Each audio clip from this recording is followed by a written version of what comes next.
Okay, I guess we're going to resume. We've been talking about Tom. We've kind of reviewed feedback on his self-schemata, his goals, his standards, and his temperament. I want to just remember this is when clients complete the personality structure questionnaire, that's the first step of multiple steps in this assessment procedure. But before I go to the next step, I just want to describe briefly a study that we did with undergraduates where all they did was the first step in this personality assessment procedure, because that's all we had. These were undergraduates at Washington State University. They have to complete a maximum of 3 hours research credit for the semester, so that's the most they can participate. This study required 3 hours, so that's all we were able to do. But in the study, this is what we did. We just had them complete that personality structure questionnaire I've described that assesses, self-schemata, goals, systems, moral standard systems, and temperament. And the question was, does completing and receiving individualized feedback of an assessment of social cognitive personality structures, specifically feedback about one's self-schemata, personal goals, moral standards, and temperament, reduce mood and anxiety symptoms and increase psychological well-being? And we have a paper right now that's under review, and this is the study. There were 68 undergraduate participants.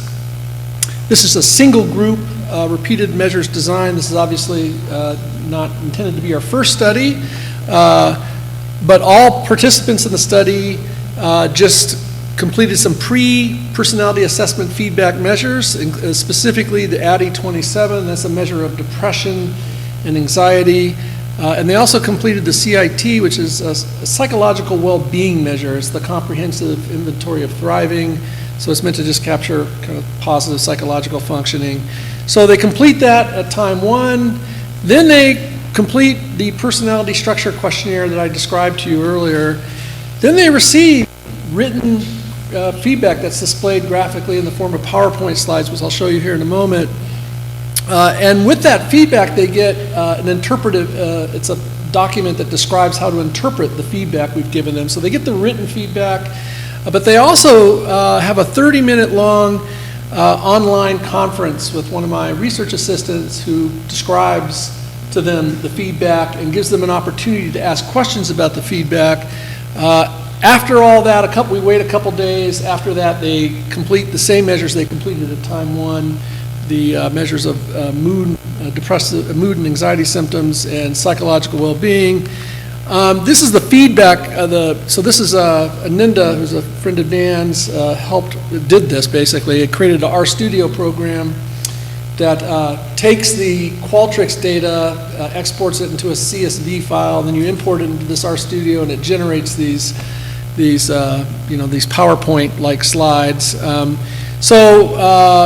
This shows for one, this is the relational self-schema measure for one of our undergraduate participants, shows their 4 self with other targets, shows their relatedness satisfaction, control satisfaction, self-esteem frustration, autonomy frustration with each of their 4 targets, shows both the overall score there in the middle and the individual scores. When we give feedback, if there's no variation across the 4 targets, no significant variation, we give the overall feedback for that specific scale. So for relatedness satisfaction, if the client undergraduate research participant scores in the very high range for all 4 targets on relatedness satisfaction, we don't give them the feedback for each individual relational schema. We give them the overall score feedback.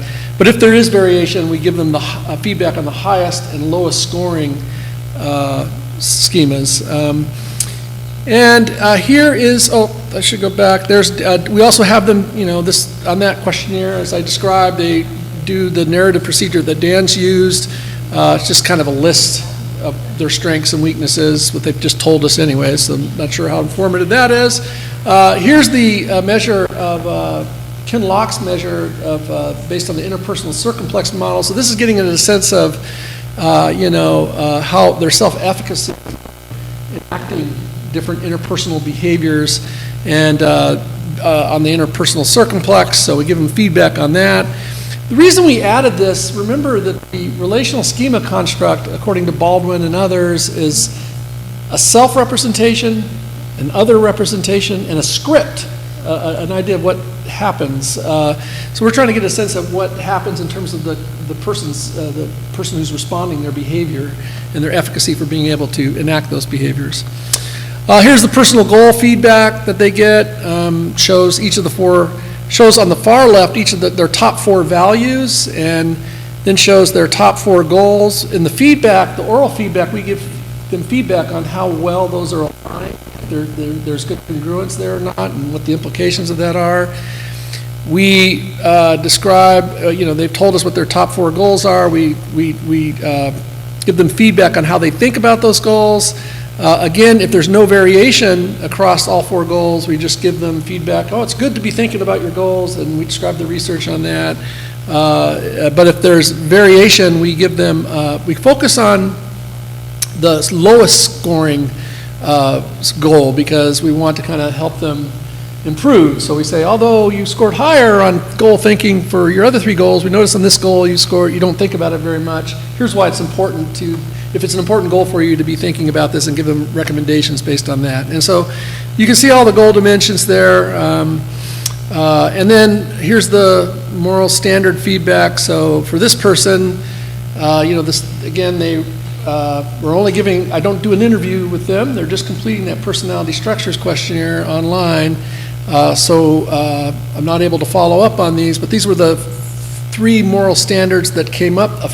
4 didn't come up, only 3 moral standards came up, and how their thinking dimensions on those. And again, one of the things we're going to look at is to see if these dimensions for moral standards relate to outcomes the same way as these dimensions for goals do. And I think there's theoretical and some empirical reasons to expect that not all of them necessarily will, that some of these dimensions might have different functional relationships with affect and motivation compared to these dimensions, how they operate with goals. And here's the PowerPoint slide that's generated for temperament, but that's what they get. And what we found was, again, everybody in the study gets this, so we don't have a control condition. But first question is, do they report lower levels of distress after getting this feedback? And on the ADDIE measure, participants reported decreases from pre-personality assessment to post-personality assessment from 20 to 17.63. Decent effect size, D of 0.41, it was significant. Did they report lower anxiety? Again, the answer is yes. Participants reported decreases, and again, a decent effect size, D of 0.48, and that was significant. These are medium-sized effects. Do we get higher positive affect? On the ADDIE scale, remember there's 3 subscales, anxiety, distress. Anxiety is specific to anxiety disorders. Distress is common to both anxiety disorders and depression. And then positive affect, low positive affect is specific to depression.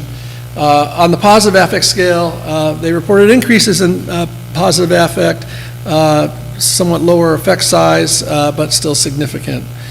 So that's promising. Do we see higher psychological well-being on the CIT measure? And everything worked out. On the CIT, participants reported increases from pre to post-personality assessment feedback. And again, we're getting a good effect size there. The next study we want to do with this, by the way, with college students is we piloted a Barnum feedback condition, which seems to be really credible. They complete various public domain personality trait-like measures in the Barnum condition. It takes about the same amount of time as it takes to complete our personality assessment questionnaire. But everybody in that condition will get Barnum feedback, so they're not really getting personalized feedback. And it's it's those overly generalized kinds of statements about how they have they have a great deal of potential they haven't used, things of that sort. We're preparing to run that study again with some slight revisions and see if we can beat a Barnum condition. We're going to have a control condition as well. participants who don't get the real thing are going to be offered after they do the post-assessment an opportunity to complete the actual personality assessment. All right, I just wanted to, that's just, that's folks just completing step one in this elaborate procedure that we do with clients who are more motivated to do personality assessments. Just a summary for Tom, high behaviorally inhibited temperament, some positive self with friends, negative self with father schemata, some problematic goals in terms of how he's thinking about them, how satisfied, and his efficacy with finding a partner and reducing affective distress. But some high efficacy and satisfaction with mostly pro-social, interpersonal moral standards, but low efficacy, dissatisfaction with being self-disciplined. That's just a quick summary. But that's the first step. The second step in the procedure is to identify situations in which personality structures are activated. We kind of describe this. So what we do is in that personality structure questionnaire, we do a couple things.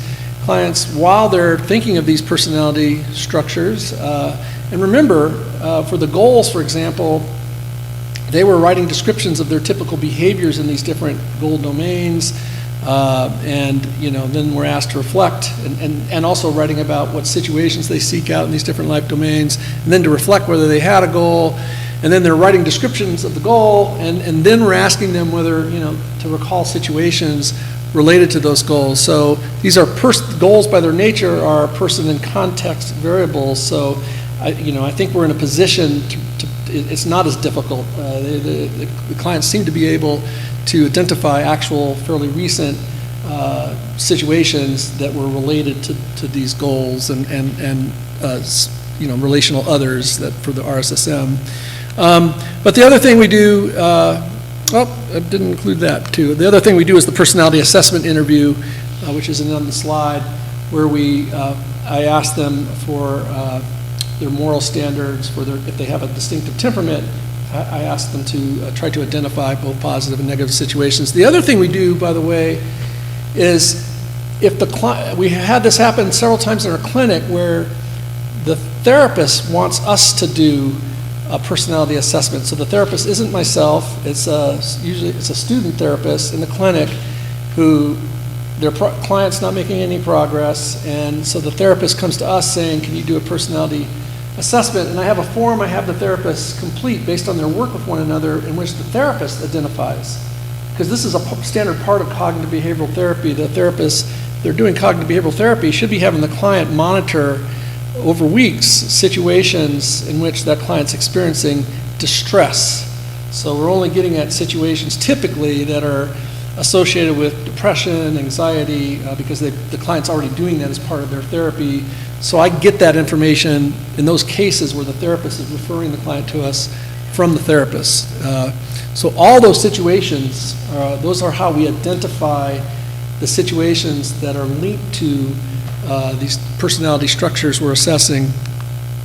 So for Tom, his goal to graduate college, he recollected situations that were, he's asked to recollect situations. This is the personality structure questionnaire. This is how we identify situations for goals. As an example, I'm not going to do this for the relational self-schema measure, but they're asked to identify situations that were positive, pleasant, successful for you, that brought you closer to your goal, or a situation when you felt relatively satisfied with your performance related to this goal.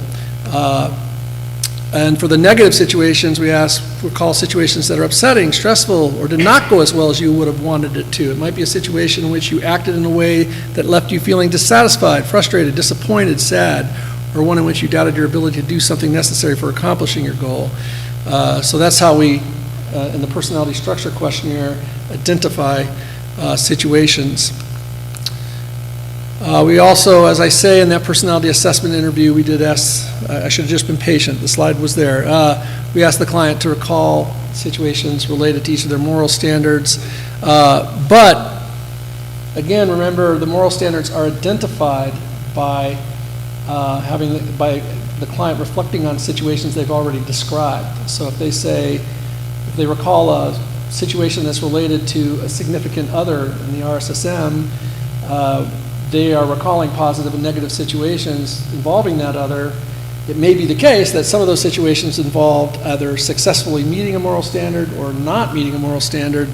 And so we've got those situations, but we follow up also in the assessment interview to try to see if there's more situations they can recall. And then we only do that for temperament if they appear to possess a distinctively high temperament type. Typically, all of that generates about 30 to 50 situations. And then we have, in step 3, the client do a Q-sort, where they group situations into a smaller set of functionally equivalent categories. These are situations that share similar appraisals, feelings, and behaviors. For example, the category might be situations in which I'm feeling rejected. We go through a sample where we actually try to demonstrate the procedure. It's a sample Q-sort set, and then we have the client do it with their actual 30 to 50 situations. We're there to help them if they have questions, which often do come up. Here's, you probably can't read that. There's one client who's sorted his situations into 6 functionally equivalent types. The next step, once we have these functionally equivalent response classes or psychological situations, whatever we want to call them, the next step is to identify how they think, feel, and behave in those situations. And so to get at that, we have them pick the prototypical situation for that category. We have them pick the situation that is most representative or best represents that category. And then we have them reimagine, and we have a set of instructions. The first time we do it, we read the instructions. Then every other time they're reading this on a questionnaire, but they reimagine that the situation is happening. Once they do that, they then complete some measures we have of what they're doing behaviorally. We borrowed a measure that I think Craig Smith used at one point for getting at appraisals, and we have them complete another measure of affective states, feelings. So what this generates is in this prototypical situation, this is typically how I'm thinking about it, how what I'm doing, and how I'm feeling in that situation. So here's a form for this is the situation and behavior form. It's not shown on here. Typically, the slip of paper that we put a P on to represent prototypical, that's taped to that empty blank space there. So the form, I know you can't read, it's probably really small. So it says, now I'd like you to reimagine another situation. Please take a moment, just like before, take a moment to relax, take a deep breath or two. Now try to imagine as clearly as you can that the following situation is happening right now. And so they read the situation. Okay, go ahead, close your eyes, take a few moments to reimagine the situation in your mind's eye. Imagine that it's happening right now as if you're actually there.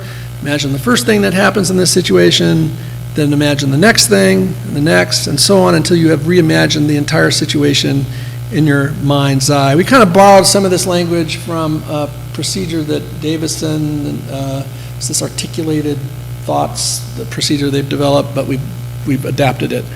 And then the client describes, okay, briefly describe what you did in this situation, how did you act, behave. If an observer had seen you in this situation, what would they have seen you doing? And so then they complete this thought rating form that gets at appraisals, how they're thinking about the situation. Some sample items are, I have been dealt with shabbily, I have been cheated or wronged, someone else is to blame for this bad situation, I've been mistreated. He rated that a 1, which did not characterize, he's saying that those did not characterize his thoughts at all. The highest rating one was the one as number 4 there, he rated it a 5, which characterizes his thoughts somewhat in this situation. I don't know why things are going so badly, I don't understand why things are not better, this isn't the way things should be. He's saying he had those thoughts somewhat. Then they complete an emotion rating form. Looks like on this form he rated he's saying that these feeling states characterized his feelings extremely well, and that it's regretful, that category, sad, and nervous, all those were rated a 9. and guilty. So a lot of negative emotions he was experiencing in that situation. So that's how we have a prototypical situation that best represents this functional response class, and we have measures of how the client's thinking, feeling, and what they did in that situation. So this is the way we identify the if-then kind of personality processes, if you will, in these types of situations. Final step is to actually map personality structures to if-then personality processes. So we know we have the situation types, we have how they think and feel and behave in those situation types. Our goal now, we have assessed their personality structures. Our goal now is to try to get a picture of which personality structures are activated in these situations to influence how they're thinking, feeling, and behaving. And this is, I think, probably the most challenging inferential part of the procedure.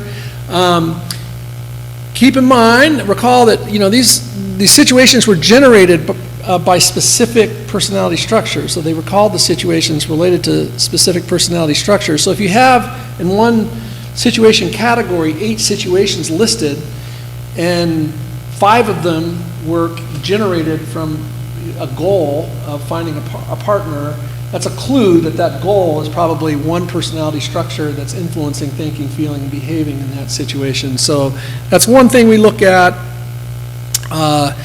The other thing we do, though, is we give the client feedback. We go through all these personality structures using those PowerPoint forms and give them feedback, see if they have questions on, these were your personality, these are the components that we assessed in your personality, and here's how you scored. And then the client and clinician collaboratively rate the extent to which each personality structure influences their thinking, feeling, and behaving in the situation. And that form, I think I have a copy of. It looks like that. It's rating relevance of personality attributes to situation form. But again, I think that's this. In terms of if we were ever going to show the interclinician reliability, given the same personality structure questionnaire, and we both, and then we each do an interview, do we come up with the same models? This seems to me like, the tricky part of this. But if we, yeah. Why is that being a tricky part? Just because they cannot agree with each other? Well, the collaborative rating of when we're sitting here rating the extent to which these different personality structures, temperament, goals, self-schemata, moral standards, are influencing how the client's thinking, feeling, and behaving in those situations, is requiring a pretty high level of introspection on the part of the client to be able to accurately judge that. As a clinician, I know some general things, there's some nomothetic general principles about how temperament influences, appraisals and how, goals and self-schemata influence appraisals. And so this is a collaborative, and this is very much in the framework of cognitive behavioral therapy. Cognitive behavioral therapy is very much a collaborative working of client and therapist together. So, but in this assessment, it's very collaborative. So, we're both involved in this very difficult inferential task. Ultimately, it's the assessor, it's myself, who at the end, after I've collected all this data, looked at this is just one source of information, these ratings. I'm also looking at where these situations came from in the response class, and I'm using my own clinical judgment. And there's inference involved there, so I just think it's a trickier task. Yeah, although I will point out that that's not unlike many of the assessment tests that are done with the Rorschach and even the MMPI, where we're doing these 2-3 point code type interpretations and looking at content items and critical items. And I do think there's data here. As I said, there's data informing these judgments, but it's still an inference. There's a whole case conceptualization literature in clinical science that is really calling into question, first of all, whether we can do this reliably, and there's a whole literature on this, and cognitive behavioral case conceptualizations and formulations, and the literature is pretty depressing. It's suggesting that clinicians don't agree in developing their case conceptualizations at all, and especially, not only do we not agree, there's another question is, even if they agree, is it a valid conceptualization? And this is where I think the social cognitive approach can make a real contribution to the validity of some of these assessments. But yeah.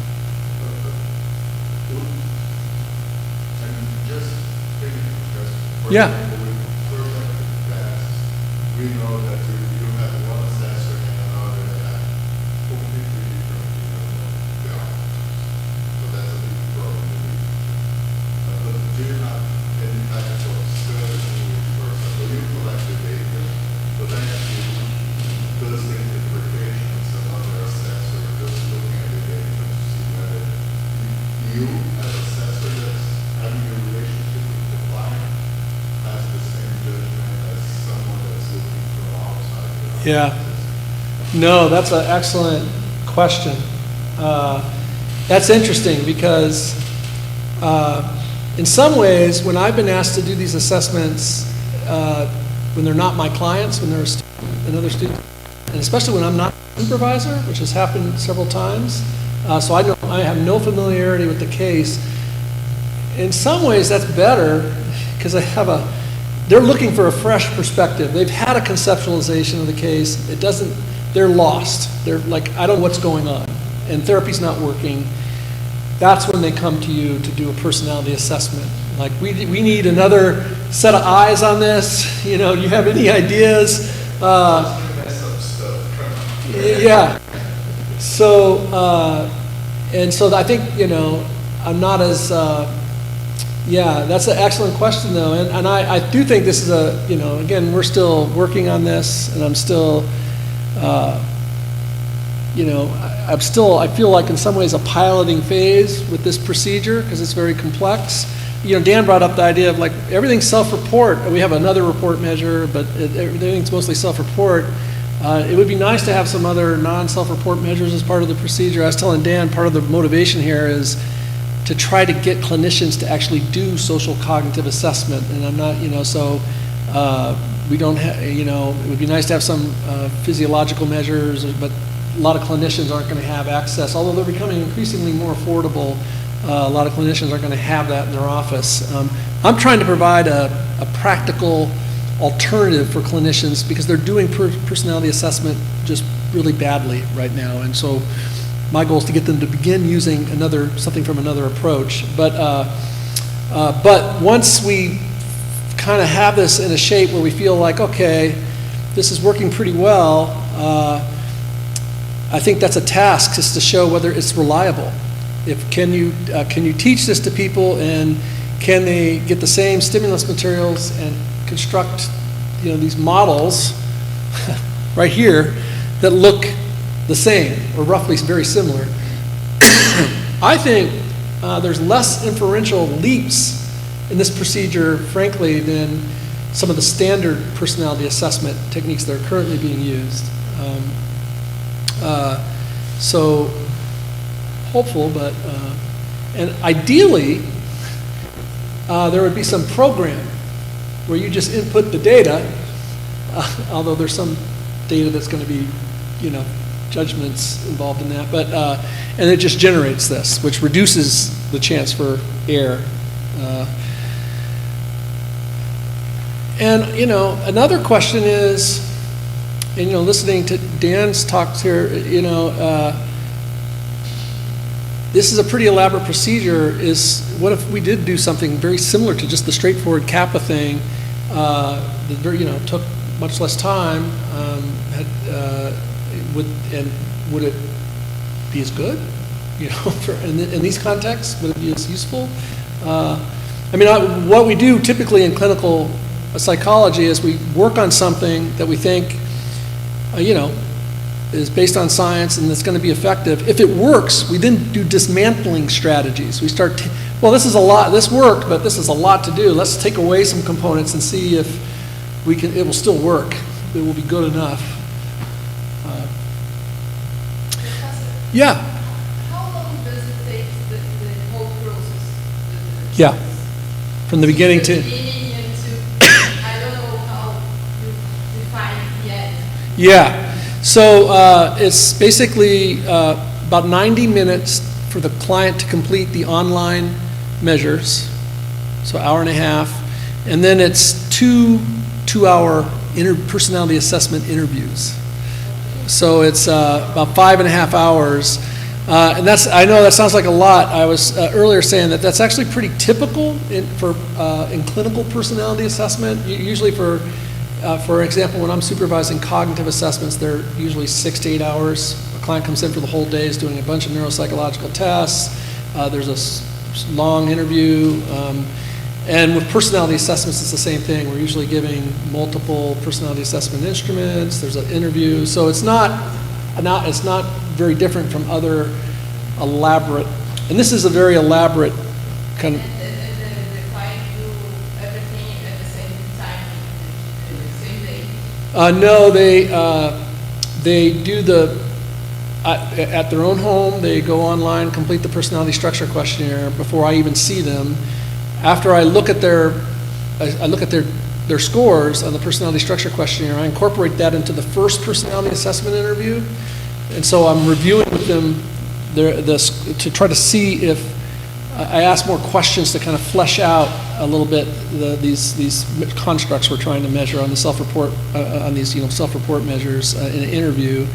And then also we do this life story interview. So there's 2 personality assessment interviews, and they're scheduled usually either 3 to 7 days after they've completed the online questionnaire, the first assessment interview, and then the next one's usually just 2 or 3 days after the first assessment interview. So within 2 weeks, we usually have everything we need and can write the report up. Yeah. So all of that, here's one personality signature for our client, Tom. These are probably, this was the most, typically we generate 4 to 7 or so of these personality signatures for any given client. And obviously they have a focus because we're talking about people coming to us because they're distressed. But for him, this was the most we always want to target our interventions at the processes that we think are contributing the most to the current client's difficulties.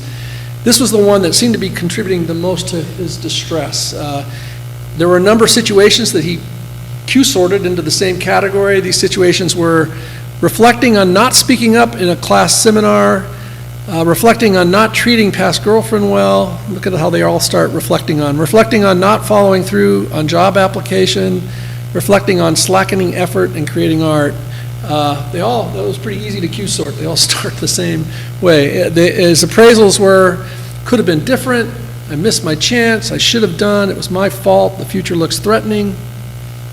Feelings of regret, sadness, some fear, and even in some cases panic, give up and withdraw, and really engages in a lot of self-criticism.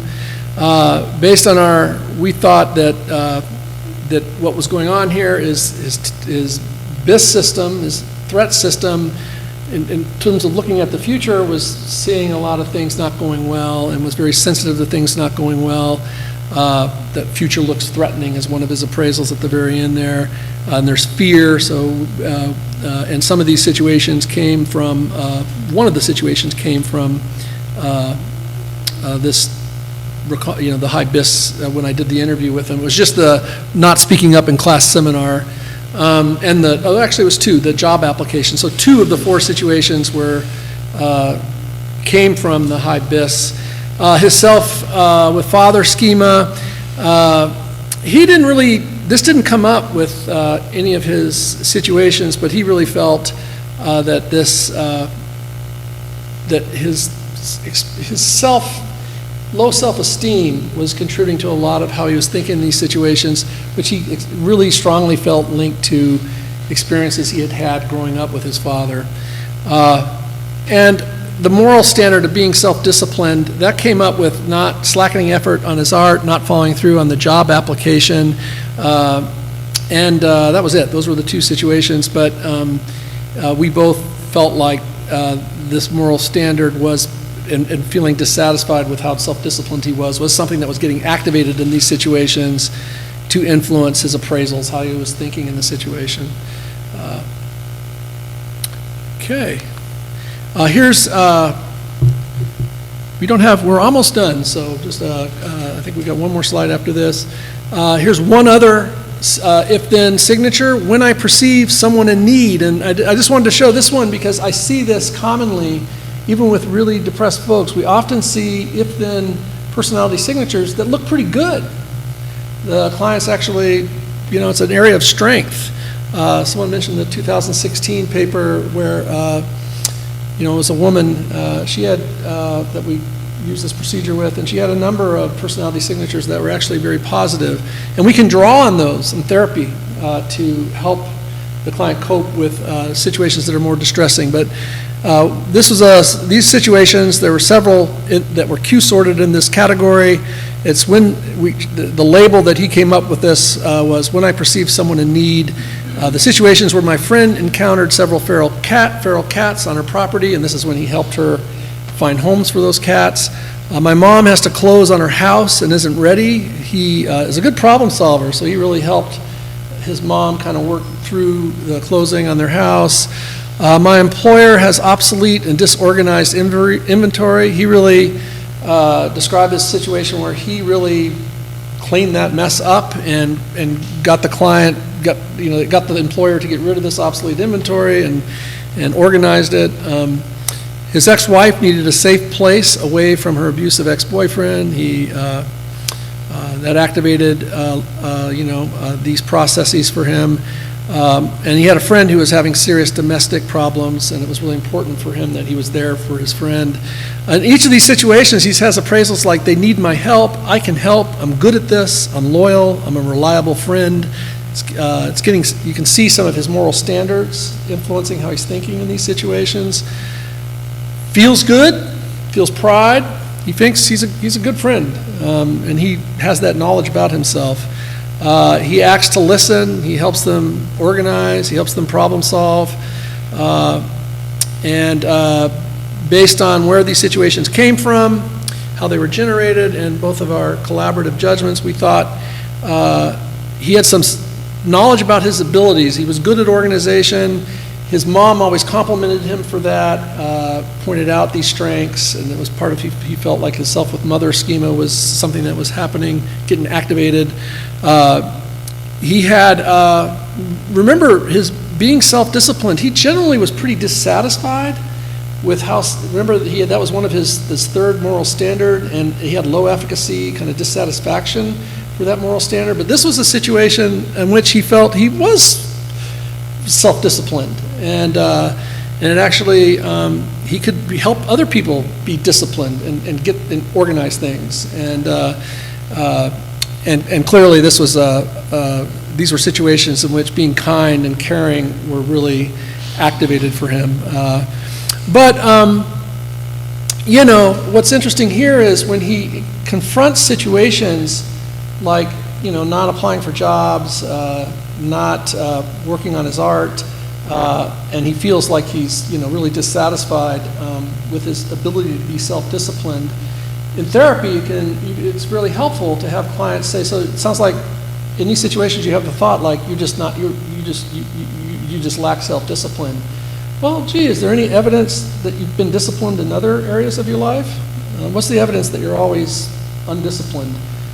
Like, for instance, here, when your friends, when you perceive them in need, it seems like you're able to pull on your ability to be disciplined and organized in those situations.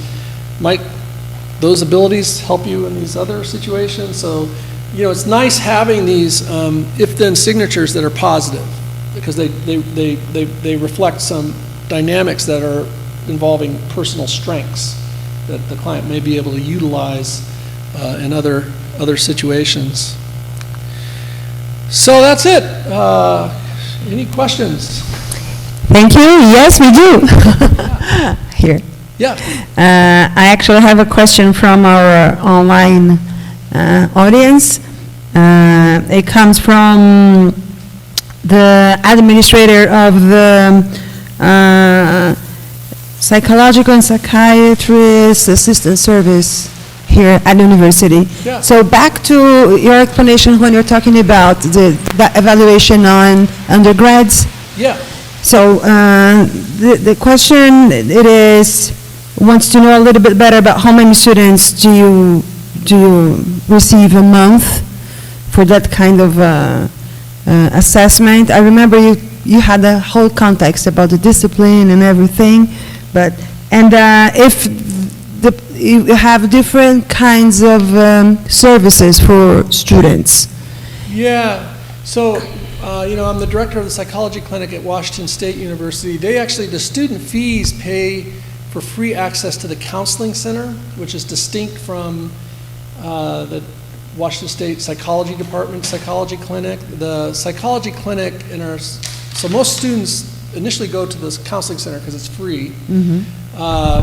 Students in our clinical psychology doctoral program, their third year in the program, they're required to do their practicum in our psychology clinic. But our psychology clinic is low cost. Our students only pay $10 a session. But it's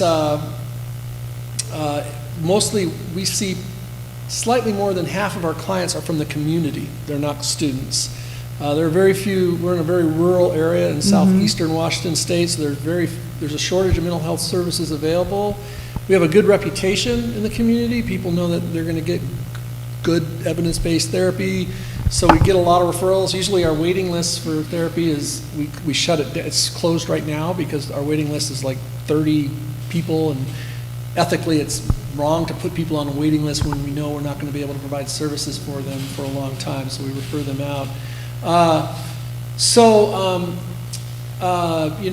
The study that I presented, I haven't been doing, that was done with an undergraduate research pool. So these students who are undergraduates who take general psychology, their first psychology course, have option. They have to either participate in psychology experiments or read research articles and write summaries.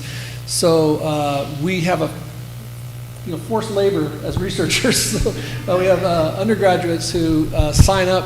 Actually, my study was actually very popular because they get personality assessment, so I had no problem getting participants. And also, they got all 3 credit. They're only required to do 3 hours, and so in this one experiment, they got all 3 hours. So, but yeah. And what was the other? There was another part to that. Was it? What other kinds of services do this counseling center offer to students? Yeah, so our psychology clinic sees children, adults, adolescents. We, in some cases, see couples. We have a very strong cognitive assessment. We have several neuropsychologists who have national reputations as neuropsychologists, so we do neuropsychological assessments, ADHD, LD assessments, autism spectrum assessments. That's not my thing, even though way back when I was on internship at University of Washington, I did a neuropsych rotation, but that was too long ago, so I don't do those supervisions. But yeah, it's we provide low-cost services, so the lowest fee for psychotherapy is $10 a session. I think our lowest fee for assessments is $250, which is really cheap for the community. The other thing that's happened is because of the pandemic, we had to go to telehealth, providing therapy over the internet. So now we're seeing clients in Seattle, all throughout the state of Washington, basically, not just in the rural area of southeastern Washington. Thank you. And now that you brought the issue of the pandemic, there was a question about it too. Yeah. So the last one is, what would you recommend as an intervention for college students for this post-pandemic moment? Yeah, we're wrestling with that in our clinic. The most common thing we're seeing with college students is, depression, social anxiety, generalized anxiety, and we are in the process of offering groups where they're basically cognitive behavioral groups, but also process groups where it's an occasion where, first of all, students can recognize they're not the only one. They get good basic cognitive behavioral principles, and we don't call them homework, we call them action plans, where during the week they can practice some of these skills that they're learning in the groups.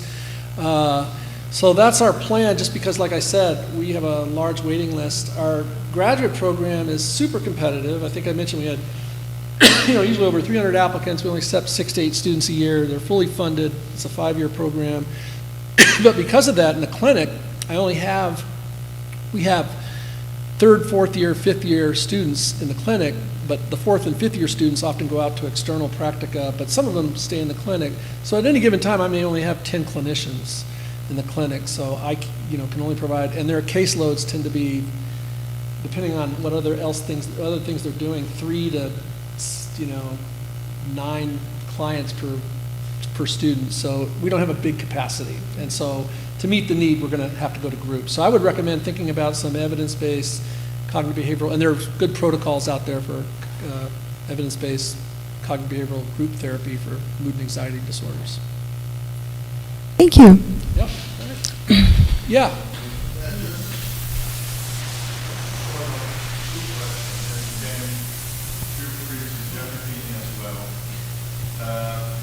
So you have a nice model of assessment now. What do you expect after the clinical intervention to happen with this assessment? Yeah. So, for example, would be changes in the psychological signatures, or in the whole system of personality. So, is there just ideas? I know this is very theoretical, but do you have any hypotheses?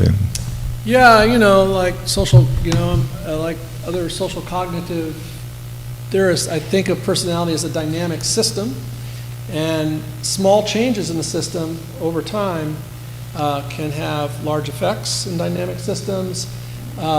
If I can change the way clients think in situations, if I can have clients maybe think about selecting other situations in some cases, but also looking at how they're thinking, how they're acting, those small changes in appraisals, thinking, and behaving over time, we reflect on our behaviors and we reflect on additional experiences. Over time, that can change personality structures. So it can change, you can develop new schemata. You can develop compensatory schemata. Yeah, I know I didn't feel very good about myself, but I was a young kid. My father was overly critical. I got all this, but I'm actually pretty capable in other things. You start, developing other self-schemas. So I am optimistic. I believe human beings have agency. I think we can, even though these are lawful dynamic systems, we are agents, and if we can change how we're thinking about things, we can change. We have choices in what situations we seek out sometimes, and we can change our behavior, and those can over time have large impacts. The other thing I want to do right now, I have a student who's going to be doing a single case replicated design study in the clinic. So with the current version of this assessment procedure, we're looking for clients in the clinic, somewhere between 5 and 10 clients, who have gotten at least 8 sessions of psychotherapy, but in our clinic, all our clients complete routine outcome monitoring measures. So if they're depressed, they're completing each session a measure of depression, very brief. If they're anxious, they're completing measures of anxiety each week. If we're not seeing a reduction in those symptoms by session 8, those clients would be eligible to, if they want to participate in our study, to get a free personality assessment. We sought therapy for 2 weeks. They would get the assessment. I would provide the assessment to the client and meet with the therapist to give feedback and make recommendations for therapy, and we would then observe whether that changes the trajectory, the symptoms that the client's experiencing over the next several sessions. Based on our experience, what we think we're seeing is the assessment process itself is therapeutic. As a result, clients are, to us anyways, reporting they're more hopeful about change. They have a more specific idea about what they want to do, and so they have more optimism. They say they're more motivated for therapy. So what we're expecting, of course, when we do this research, that we think the assessment itself is therapeutic, and then what we're hoping is that the assessment will lead to better interventions that will also be therapeutic. These are we call these ultimately what I'd like to do is an experiment, or what's called a manipulated assessment design. So some people get this, some clients who are struggling get this assessment, some don't. They get treatment as usual, and what we want to see is the clients who get this assessment show better outcomes, because ultimately that's going to be the data that's going to be necessary to do these kinds of activities. Like a randomized control trial. Yep. Yeah. In education, we are starting to use a lot of ideas about dynamic assessment as well. So you move assessment together with, the educational interventions, so far and so on. Would that work for this type of model as well? So the assessment of kappa would be integrated with the intervention, then you would be collecting information about the assessment together with the intervention. Do you know what I mean? So you would sort of combine both of them. Yeah, I think that would be interesting. Also, it would be interesting, Dan and I and Melinda were working on an app where it could be on clients' phones, and they could be actually daily monitoring situations, reporting how they're thinking, feeling, and behaving. And so we'd get, that's not the next study, but at some point those would be really interesting studies to see if in people's actual day-to-day lives they're reappraising situations differently, we're disrupting personality if-then signatures that previously were dysfunctional or creating a lot of distress. If we're seeing evidence that in those situational contexts, the if-then is disrupted, there's different appraisals, different feelings in those situations. Those things, those would be interesting studies to do, but we're, I think, a long ways from doing those at the moment. Any more questions? I have a final, very quick questions. Because you touched on the physiological measurement, and now you're talking about the app. Yeah. Would be integrating with wearables, for example, to follow, right height variability, cortisol level, or whatever. Everything is available now, right? Yeah. No, that would be very interesting. Very cool. I need a grant. Yeah, no, that would be, because now with these, you can, GPS, you can actually get all sorts of information about physical environments and, Exactly. Number of steps, whatever, you can get all these sort of things. Yeah. Okay, great. Last round of applause for Walt.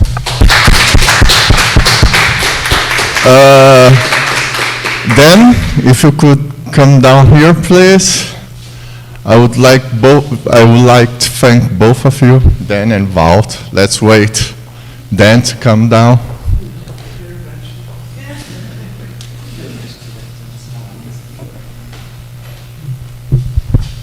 I really would like to thank both of you to take the time to come to Brazil, give 2-day course that I know it's a stretch, so thank you very much for that. Thank you, Walt, to travel 23 hours, 3 flights to be here. Thanks a lot. We have a small token of appreciation for you guys. They're just getting there. So we can keep talking,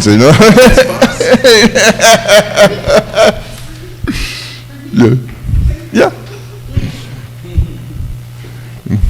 Thank you. You're not gonna bring Roberto to US, okay? The token is that.